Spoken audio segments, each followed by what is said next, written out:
sorry. I hate that. Apple, you ruined it for me. I like classic rock. People are just like, oh, get copyrighted. Anyhow, what's going on? Good morning. Hope you guys enjoy. As you can see, there's a bobcat behind us. We got this job last night. Is that a car? A very small car. Come on, let's go, Grandpa. Alright. So, we got a job last night. $1,200, not much money. From Cache Creek down to Vancouver Island. Pretty much the guys meeting me at the boat. So we're practically just riding a boat for 5 hours and then driving back with another car.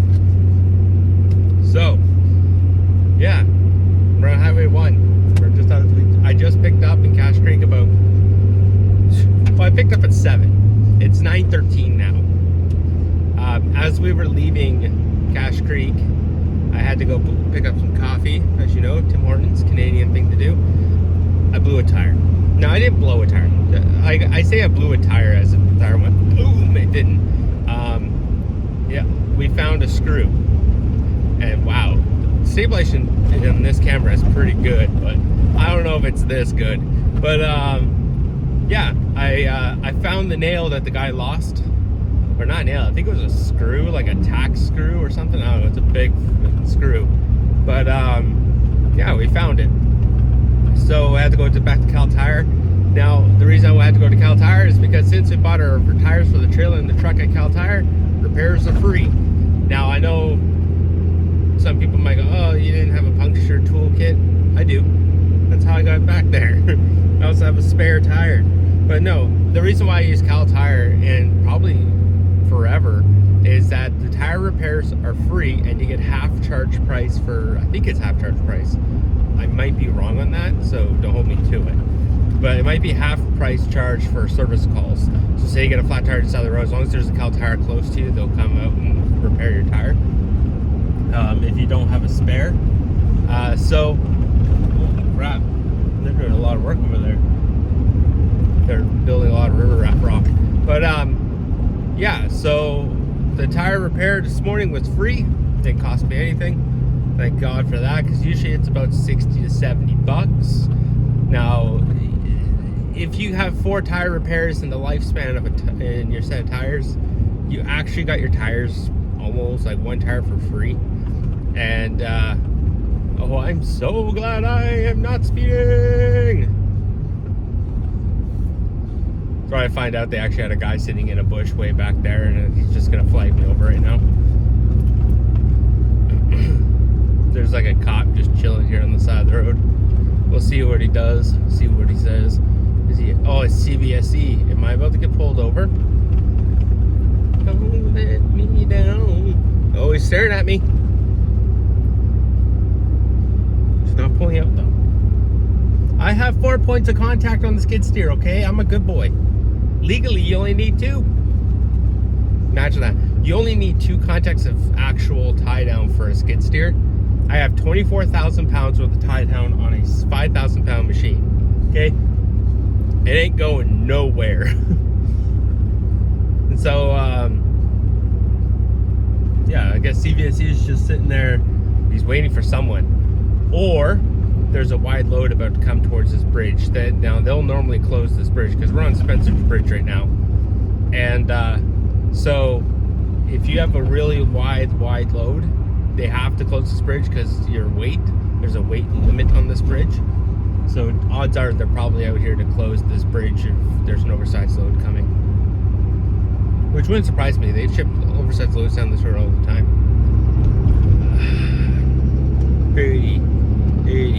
80, thank you. And also there's a ton of dump trucks. So that's Highway 8 on this side of us. We're about to pass the turn on to get to it. You can see the road right here. That's Highway 8, and that highway is still destroyed to this day. It was not a priority road. The Highway 1, Highway 16, no, Highway 1, Highway 3, Highway 5S of the Coke, and Highway 99 were prioritized. And now they're getting to the highways that were destroyed that don't have any diversion routes. So at least they're getting to it. That's the main thing. So, holy crap. There's so much dirt and debris in the water here. It's so like crazy to see. Like this used to be a deep river, and now it's just full of dirt. I know that you guys can't see it on this camera, but I'll slow down the time lapse down here to show you what I see. Yeah, I figured I'd say good morning, good afternoon, good evening, wherever you may be. I need a haircut. I'm starting to look like a homeless guy. And yeah, this is a pretty easy job today. Literally is. It's 5 minutes off the boat, drop it off, turn back around, head back on the boat. $1,200 for this job is a little low, like for me usually, but I know the guy. And when I say I know the guy, I never done work for the guy before, but I know that he moves a lot of equipment, and he had someone else that used to do it, and that person was not able to do this job for him. Normally he does do it for him. And he said this is kind of the price he gives, and that's what he'll pay for the skid steer to get to the island, and he'll pay the same amount to come back. He tried to get another skid steer to come back, so we might pick up another skid steer. If not, I'm hoping we pick up a car. I put a ridiculously nice bid in for a car coming from Nanaimo to Calgary. I need a vehicle to Calgary. That's just that. I got a GMC 3500 I got to pick up in Calgary, and then I need to get a load up to Terrace. Because straight up, yeah, we need to get these loads. I'm not deadheading all the way to Terrace. That's like 1,300 kilometers. So I'm hoping something comes up on the load board soon, or at least to Prince George or Quesnel or like Williams Lake, any of those places up along the way. As long as I can take away half of the deadhead. Now, my deadhead is covered. The customer is paying for it. But at the same time, if you can make money, why not make money, right? And he's not in a hurry for it. He already said that. He's not in a hurry to get the one from Terrace, not in a hurry to get the one from Calgary. If I wait a week, I could get a G-Wagon going up to Calgary, because he has a G-Wagon that he's selling to a dealership. He's a dealer, by the way, the guy I'm talking about. He owns a dealership that specializes in diesels. And he has a diesel G-Wagon. It's a Cummins swapped G-Wagon, I think. Or it's a Cummins or Mercedes swapped. I don't know. It's an engine swap, though. I know it's like you can buy the G-Wagon with a diesel, but I guess it's a bigger diesel. It's like a 1-ton truck diesel. It's Cummins Ford or something. I don't know what engine's in it. The only thing I can think of in that size of a vehicle, Cummins would fit fine. But I don't know about a Duramax or a Power Stroke. But I don't know. But the swap's done. He's doing it for a dealership that's selling it. So that's going to be an expensive, like $300,000 car. I got to call the insurance company and get bumped up the rate for the wood trip, which is fine. I have a floating insurance premium of $250, and then I have for like $5 more, I can go to $300,000. For $10 more, $400,000. It's like $5 for every 50 grand you go up or whatever. And my insurance is cheap for that reason. Okay, so I say cheap, but it's $20,000 a year. My insurance costs that much. In reality, anyone who says they get insurance cheaper than $20,000 Canadian a year is lying to you, and they don't have coverage, or they bought like $50,000 bare minimum coverage for their vehicles. You want a minimum of $250,000. $50,000 is the law, but find me a car today that after you destroy it, it's under 50 grand, including like, and a good friend of mine. I know everyone in the hotshots in this area. We all know each other. So, even a Corolla, like a base model Corolla, is like 32 grand here in Canada. But if you wreck it, right, you're hitting something. Unless like there could be property damage. Like every accident has third-party damage in some sense, even if you're not at fault. So say that you crashed your customer's car and you've rolled the trailer. Well, that's all handy, but that trailer's going somewhere, right? It's not going to slide down the road. And if you gouge out the road, they have to fix it. So you have to get a crew out, which is like 3 or 4 guys at $55 an hour. You're looking at like almost $2 grand to fix the road, depending on how bad it is. Or barriers, or like, it comes down to a million things. But either way, I just sit at a floating 250. I find that covers me for just about everything. I don't really need to carry that much, because the odd thing that I carry that's over $100,000, it's like rare. And even then, like for classic cars, so this is the one thing that insurance, like it's so weird, and I cannot wait to finish the video. I've done some content, but as I do some, I realize I need to add more because there's so much involved with how hot shotting works and how to do it legally. Now, yes, you could do it illegally, and I could make a 15-minute video on how to hot shot, but it's one of those things where, like, I don't want to screw around. I don't want to lie to you guys. I'm double checking, triple checking all my information to make sure I give you 100% accurate information, how to start from A to B to Z to whatever, right? And insurance is one of those things where it's really, really odd, especially in Canada. You can have your cargo insurance, but depending on the cargo insurance, there's certain things that aren't covered under certain situations. And it's a clause cargo insurance, and that's the only thing you have here in Canada. You don't have non-clause cargo insurance, or with Tow Piglet or Hotshot Adventures or any, those guys. Danger Industries and myself probably deal with the same crap. He's from down east, I'm from up here in the west. I haven't met him yet. I would like to meet him. It'd be cool to meet the guy. But yeah, it just happened to be one of those circumstances where, like, with classic cars, I don't use my cargo insurance. So what I do is I get the VIN and I put full coverage for the full value of the vehicle, boom, onto that car under my own name. So if I crash it, it's fully covered. You can do that too. You can do that to any car. You can call it ICBC or your Alberta insurance company, say, hey, I need to add a car to my policy. Okay, I need full coverage, blah, blah, blah, blah, blah. Give them the VIN, they'll add your car to your insurance policy for days, and then you just cancel the insurance policy once you deliver successfully. You could do that. It's a pain in the ass. Your insurance company is going to start asking questions after a little bit. Now, for classic cars, I use Haggerty. And I told them, like, I'm a transporter. I want to use Haggerty insurance. The reason why we use Haggerty is because they are the most accurate insurance provider. I don't want to get into a situation. For example, the other day, I took a 2000, it was a 1969 Mustang GT350, I think it was. When I got the insurance quote on the car, let's just say this. I got the insurance quote on the car when I gave them the VIN. It was 319,000 Canadian dollars is what the insurance quote said it would cost to replace that car. My fucking... I didn't realize it was that expensive a car because I wanted to bid on it if I knew what it was. Because the guy wanted an open transport. So as soon as I got the quote for the insurance company, I'm talking a little louder because the fucking truck is just climbing this hill. Well, I got to call the customer and explain to him, like, hey, I'm still willing to move the car, but we're going to sign off some liability here. Because I thought it was like a $60,000 Mustang or like maybe a $50,000 Mustang. He just put on the ad 1969 Mustang. That's it. He didn't say what trim it was. When I showed up after like 5 hours of deadhead that he paid for happily, I realized I should have brought my enclosed trailer, but he didn't want enclosed trailer rate. He said, I don't want an enclosed trailer, I want an open trailer. I'm not paying for the enclosed rate on this car because the enclosed rate would have been closer to $2,000 for the 300 and something kilometers it would have had to go. I hear slapping. Why? That's fine.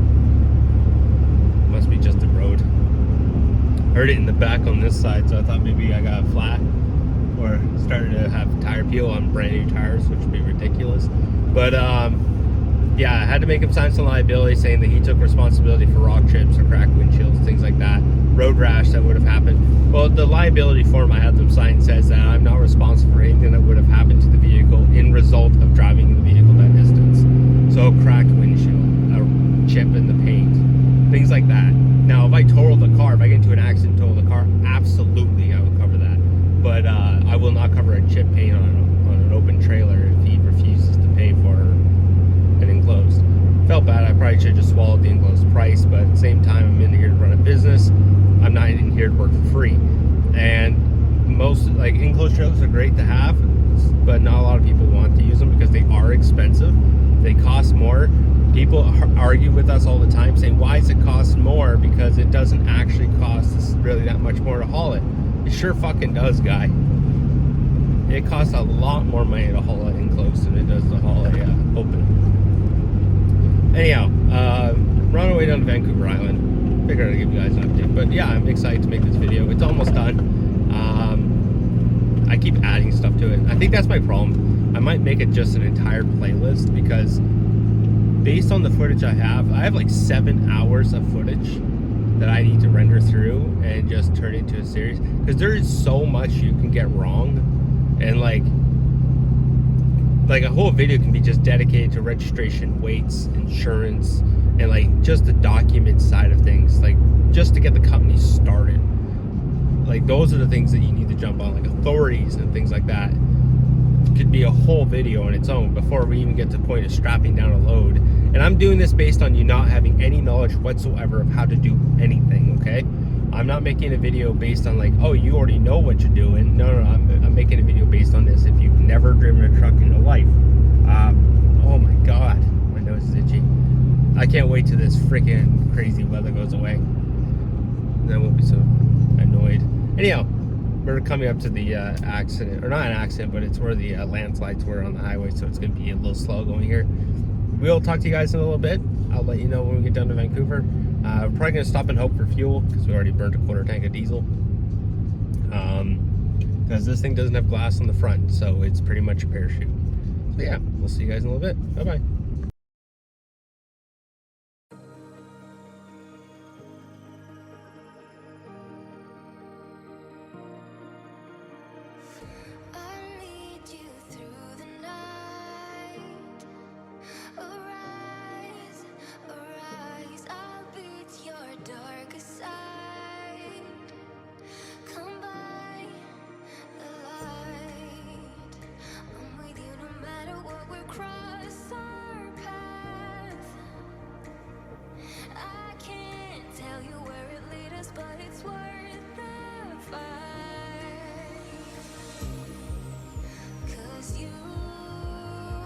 We'll get the wonders and all the miracles you deserve.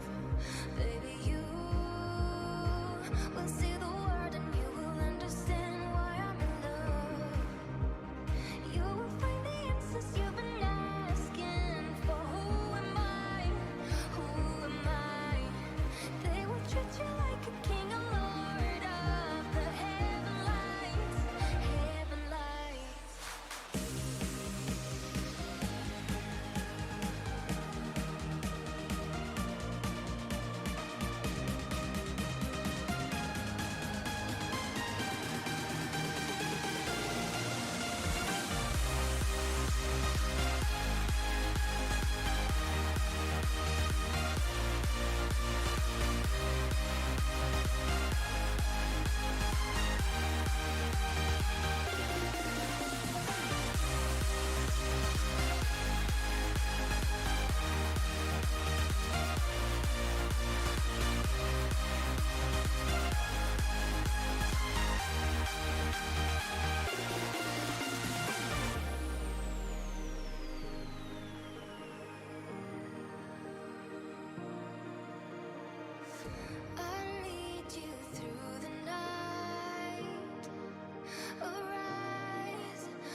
What's going on, guys? So we're on the ferry, as you could probably tell already, because of the time lapse. We're about to get off the ferry. Yeah, we're starting to offload now. Ooh, that truck almost started. So yeah, we're finally getting off, get this thing dropped off, and this place has been a complete shit show. It's probably the worst I've ever been loaded in this boat. The guy completely put me in the wrong spot. Even his supervisor asked, like, stopped traffic and asked me if I could maneuver my position over more. And I said, I hugged that railing on this side, which, like, you shouldn't even get close to because you could take off your fucking front bumper. I hugged it as tight as I could. I got close to this U-Haul in front of me. I was still halfway in that lane. And the guy's like, he shouldn't have put you there. He should have put you in the center lane. Oh, shit. All right, looks like we're moving here. Put some seatbelts on. Or, what? They're like, they moved some of them and then now they're moving us. They must have fucked up in the front too. Ridiculous. Yeah, they really put us in the wrong position. Like, I don't know what they were thinking when they did this. Oh, please stop. You're just so much. Like, don't get me wrong, I like the wind, the warm air. Come on, let's go. I want to go. I want to get off the boat. I hate this. Oh, and we're on so late. We were here like at 1. We had our boat for 1, and they didn't have enough space for us. So we had to wait till 3. Now it's 4:30. Next boat is at, if I believe I'm correct, should be around 7. So I will not pick up the next load until 8:30 or 9 o'clock at night. So I gotta call the other customer. Not a customer of mine. It's the guy who skid steer and dropping off. He asked me for $500 when I pick up a dirt bike from a dealership. And the dealer said that they'll stay open for me, so we'll see.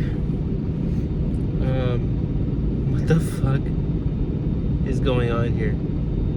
This girl has all these cars stopped. I don't know why. I guess we'll move. We're moving now, so get off this wall. Oh, did someone die here? Oh no, it's just the guy telling us to go this way. Wow, that guy's legit has like a full fucking mask on, like hazmat. Oh, hello, Mr. Audi. Anyhow, when we get to the customer's place, I'll call you guys back. I need the GPS on the island because I'm not really sure where I'm going, so I'll see you guys in a little bit. Get this skid steer dropped off and then hurry up and wait in the next lineup to get on the boat. See you in a bit.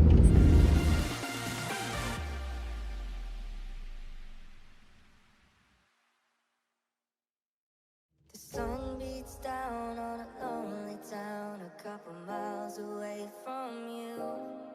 I saved your message on my telephone, hoping it'll get me through.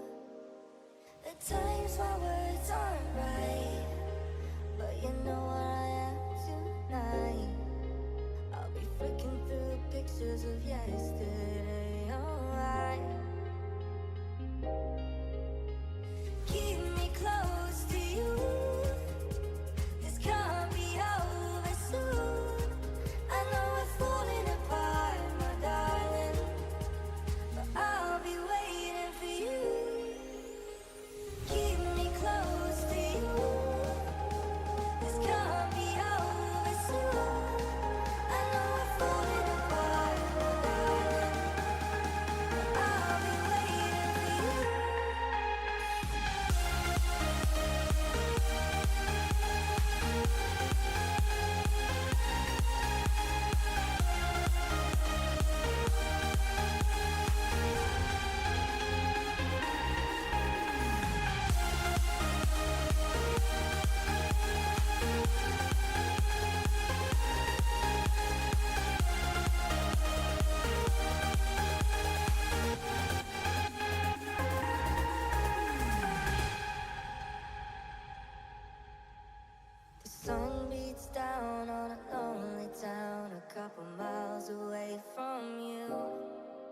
saved your message on my telephone, hoping it'll get me through the times my words aren't right. But you know where I am tonight. I'll be flicking through pictures of yesterday. Alright, keep me close to you. This can't be over soon. I know we're falling apart, my darling, but I'll be waiting for you. Keep me close to you. This can't be over soon. I know we're falling apart, my darling, but I'll be waiting for you.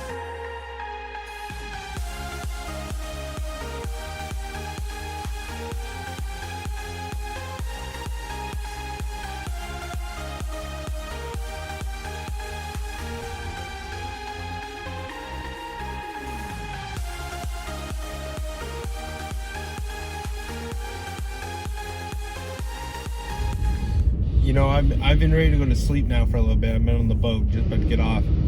We've been listening to this noise for the last 10 minutes.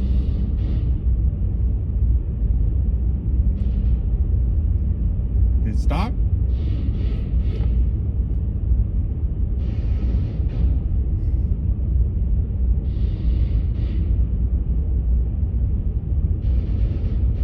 That side of the boat has no paint left, I guarantee it.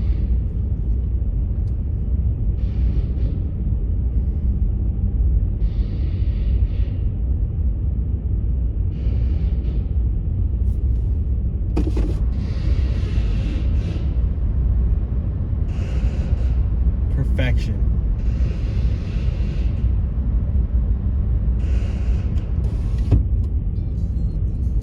That's annoying. Yeah, we're about to get off the boat here. I'm gonna be stopping in Twaston for the night. It's almost 11 o'clock at night. We got dramatically delayed at the ferry terminal. Unfortunately, it is what it is. It happens sometimes. But we're gonna get a place to sleep. Tomorrow we're gonna pick up the dirt bike and then make our way home. Cause dirt bike's going to Kamloops. So it is what it is. We'll see you guys in the morning unless something interesting happens during the night or that I need to tell you guys, but we'll see you in the morning. I am exhausted. I'm tired. Been on the road since like 8 o'clock this morning, so we're maxed out in logbook. We need to stop. So we'll see you guys in the morning. Bye-bye.